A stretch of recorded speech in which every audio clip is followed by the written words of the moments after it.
नमस्कार मंडळी, माझं नाव आहे उज्ज्वला घेवडे। माझी नवीन यूट्यूब आय डी आहे, तेव्हा माझ्या चॅनलला प्लीज तुम्ही सपोर्ट करा। माझं गाव आहे सांगली, सांगली जिल्ह्यामध्ये बत्तीस शिराळा तालुक्यातील खुर्द वाकुर्डे हे माझ्या गावाचं नाव आहे आणि माझं माहेर आहे सातारा।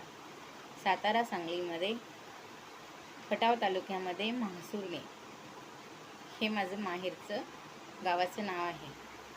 तेव्हा सांगली सासर आणि सातारा माहेर आणि मी राहते इकडे मुंबईला। तेव्हा प्लीज तुम्ही सगळ्यांनी, माझ्या मित्रमैत्रिणींनी, माझ्या भाऊ बहिणींनी प्लीज माझ्या चॅनलला सपोर्ट करा आणि लाईक करा, कमेंट करा, सबस्क्राईब करा। प्लीज रिक्वेस्ट, माझ्या चॅनलला प्लीज सपोर्ट करा। चला बाय।